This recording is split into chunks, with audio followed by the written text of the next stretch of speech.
So, still working on the kinks on this. This is actually a video for my online class. Oh, I remember what I forgot to mention in the first video. I am in college. I'm actually in the college of my dreams. Um, with it being a public field, I don't know if I want to say what college. But if you want to talk to me, feel free to hit me up in the comments, add me on Facebook. I have that too. But I'll leave the college blank for now. No offense. So the assignment for us right now is actually gender and the public sphere. So I think that's what I wrote. I have really bad handwriting. I'm lefty. And I'm trying to write in pen. Bad idea. Um, Preface this with I am transgender, FTM. I might probably say that every time, just to make sure everybody's on the same page here. And the situation I'm going to talk um, about gender and it being in the public is actually public bathrooms. I can try to be more professional, say restrooms, but I use bathrooms too much. Uh, and I'm supposed to make sure that this is crosses intersections. So hopefully I don't forget anything and I don't look too much at my notebook so it looks a little bit more professional. I'm just really nervous. This isn't really my thing. I'm really shy, but I have always wanted to make YouTube videos, so yay class for making this part of the assignment so I can get a fire under my butt and get started with this. About 6 years too late, but better late than never. Great. I wasted 2 minutes on that. So talk a little bit quicker. Bathrooms are a huge problem for trans people, and gender non-conforming people as well. It's a big safety issue.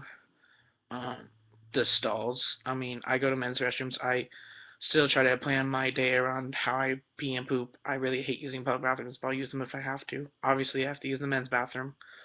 If I really had a choice in that matter, I think I would probably use the women's bathroom because I feel safer there. Even though probably walking in as a man to the women's bathroom would not be a safe environment. But overall, women tend to resort to words or purse hitting or pepper spray first over, should preface this with cisgendered women. Uh, when I say woman and men, and I don't rephrase it with trans, I do mean cisgendered. To make that clear for everyone.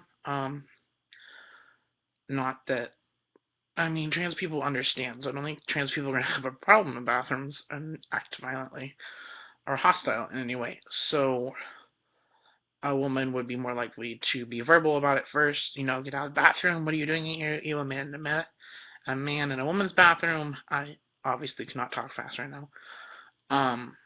Or hit me with their purse. I can take a hit with the purse just fine. Or even pepper spray me. I'll live through that. While as if I go in a men's bathroom and they find out that I am a transgender, you know, it's more instead of hey you whatever comes out of their mouth, it would most likely not even result in anything verbal first, or you know most men don't carry purses, so it wouldn't be a purse hitting, and it probably wouldn't be something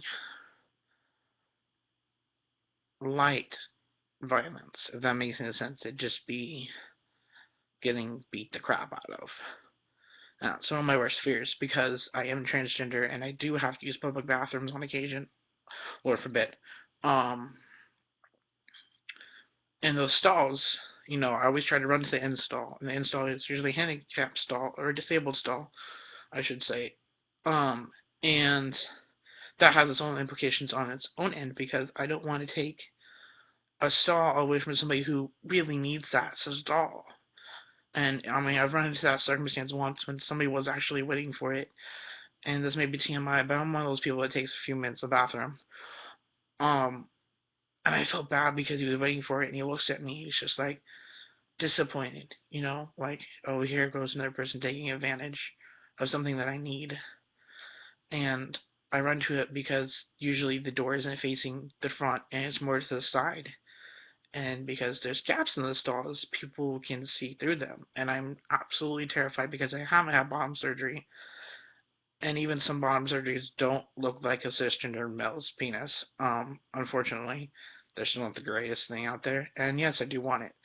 Um, because I don't have bottom surgery, I'm terrified that somebody's going to see my junk, and that's going to create a big problem. And it can create a big problem as much as just what I don't think would happen, but as much as something as small as verbal violence to physical violence to rape to even being murdered.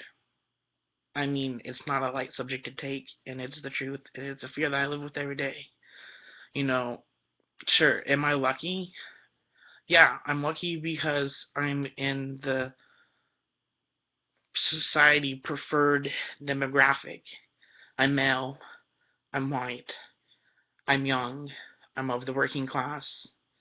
The one thing that doesn't put me in the perfect category is that I'm poor. But honestly, what college student isn't? And I also came from a poor family, so it's not like I'm not used to it. Um, but it persists. Okay, that's where I was going with it. I'm trying not to look at my notes. I'm going to. So I was just talking about how I'm in the lucky class. Lucky class. I do this like half the time, and I don't like to raise my hand so you can actually see it. Air quotations are like my favorite thing. If I was writing this paper, I would put the quotations in it, even though it's not professional. Um, but I don't want to get across the wrong point of view. Uh, why am I in this class? I don't know. It's the way society is ran right now, and it's sucky because everybody matters and everybody is equal. And I'm sorry, it still looks like I'm crying, but there's something in my eyes. Everybody matters and everybody's equal. No one person is better than the other. The president, I've got nothing against any presidents because there's nothing I could never do their job. So I don't talk any presidents.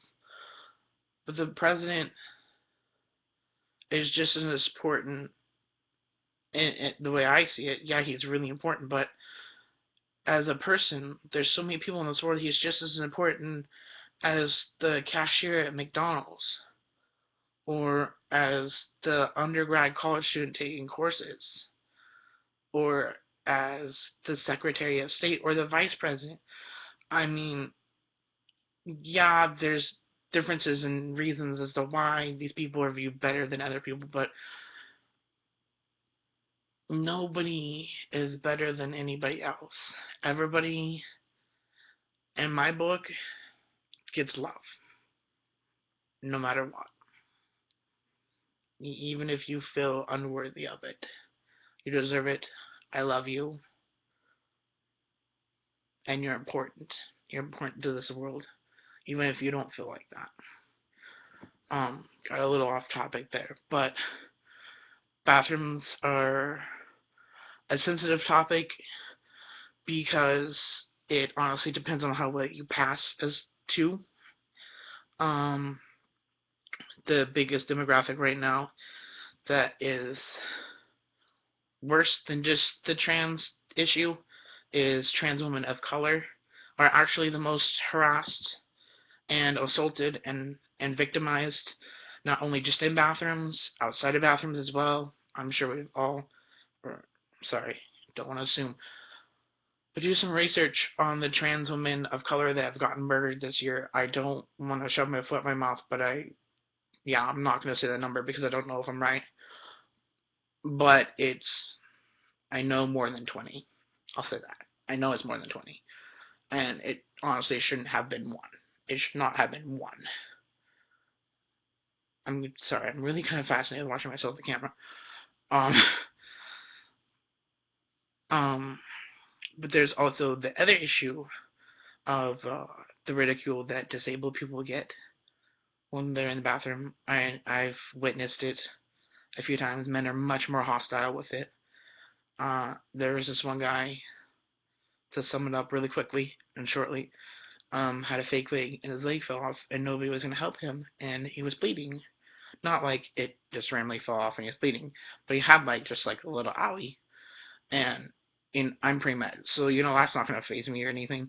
And I walked out of the bathroom, and I'm like, and I trying to talk to my wife and mom. I'm like, wait, why did I not? And I just turn right back in there and I go out and help them. I'm like, all these guys, assuming they wash their hands, all these guys walked right past him and saw that. And I get that he doesn't want to ask for help. I wouldn't ask for help either. I mean, I don't blame him for not asking for help. But when I went up to him and asked him for help, if he wanted help, he said no. And I respected that.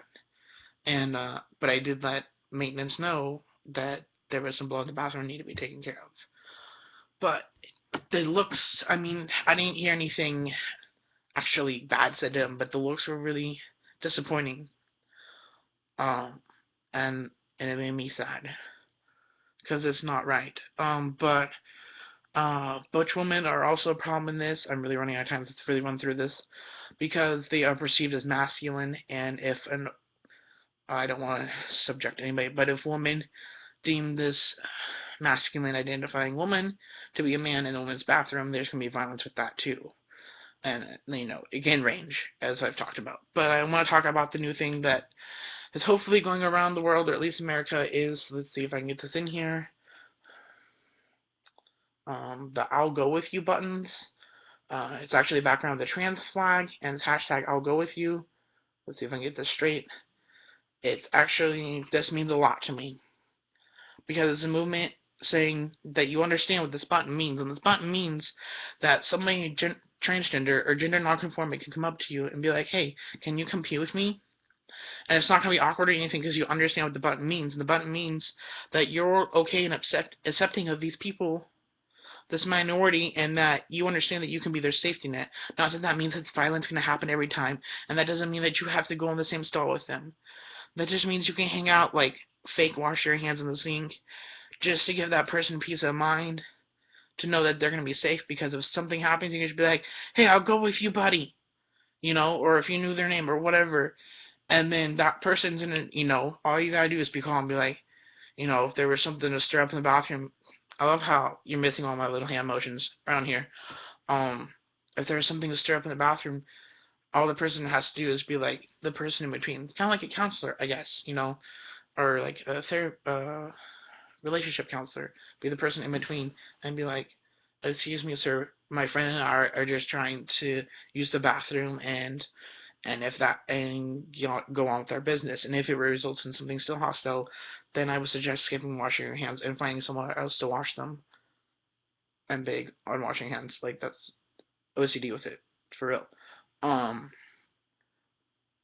but it's a big movement, and it's important to me because I have such fear with the bathrooms, and if I see somebody with this on campus wearing this, I have no problem walking up to them and saying, hey, will you come pee with me? I'm not going to be like, hey, will you come poop with me, even if I have to poop, but I will say, hey, will you come pee with me? And I'll feel safe. Not just because that person might be tough or whatever. I'll feel safe just knowing that I have somebody on my side. Seeing this button just means I know I have somebody on my side and somebody that cares about me. And that is important. I will stop it there because I'm running out of time. And you are all important. Each and every person in this world matters. You matter. Everybody else matters. And you're all loved. If you don't feel loved, I love you. And have a good night, everyone.